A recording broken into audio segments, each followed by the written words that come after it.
ಹಿರಿಯರಿಗೆ ಮತ್ತು ಸ್ಥಾನಕ್ಕೆ ಯಾವ ಗೌರವ ಕೊಡಬೇಕು ಅದು ಗೌರವ ಕೊಡಲೇಬೇಕು. ಅವರು ಅನಂತಕುಮಾರ್ ಹೆಗಡೆ ಅವರ ಕಾರ್ಯಶೈಲಿ ಭಿನ್ನ ಇದೆ. ಹಾಗಂತ ಇನ್ನೊಬ್ಬರನ್ನ ಹರ್ಟ್ ಮಾಡುವಂಥ ಯಾವುದೇ ರೀತಿಯ ಹೇಳಿಕೆಯನ್ನು ನಾವು ಸಮರ್ಥಿಸೋದಿಲ್ಲ. ನಮ್ಮದು ರಾಮ ಎಲ್ಲರನ್ನೂ ಜೋಡಿಸ್ಕೊಂಡು ಹೋಗೋನು. ಹಾಗಾಗಿ ಅವರು ಏಕವಚನದಲ್ಲಿ ಮಾತಾಡಿರೋದನ್ನು ನಾವು ಒಪ್ಕೊಳ್ಳೋದಿಲ್ಲ. ಯಾವುದು ಅವ್ರು ಹೇಳಿರೋದನ್ನು ಅವ್ರ ಭಾವನೆ ಇರ್ಬೋದು, ನಿಜ.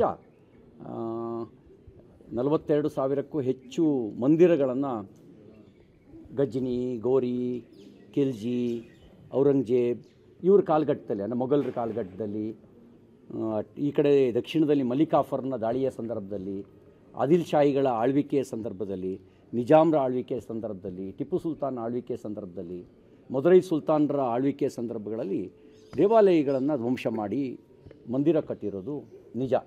ಇದು ವಾಸ್ತವಿಕವಾಗಿರುವಂಥ ಸತ್ಯ. ನನಗೆ ವಿಶ್ವಾಸ ಇದೆ, ಇಲ್ಲಿರುವಂಥ ಭಾರತದಲ್ಲಿ ಇರುವಂಥ ಮುಸಲ್ಮಾನರು ಆ ದಾಳಿಕೋರರ ಜೊತೆಗೆ ತಮ್ಮ ಅಸ್ಮಿತೆಯನ್ನು ಗುರುತಿಸ್ಕೊಳ್ಳೋದಿಲ್ಲ. ಅವರು ಭಾರತೀಯತೆ ಮತ್ತು ಸನಾತನ ಪರಂಪರೆ ಇದಕ್ಕೆ ವಿಶ್ವಾಸ ಇಟ್ಟೇ ಈ ದೇಶದಲ್ಲಿ ಉಳ್ಕೊಂಡಿದ್ದಾರೆ ಅನ್ನುವಂಥ ವಿಶ್ವಾಸ ನನಗಿದೆ. ಅವರಿಗೂ ಒಂದು ಮನಪರಿವರ್ತನೆಯ ದಿನ ಬರ್ಬೋದು. ನಮಗೆ ಇಂಥ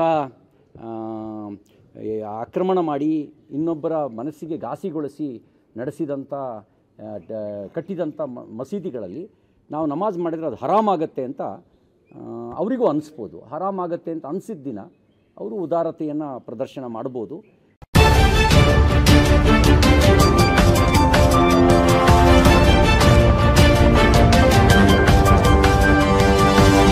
Audio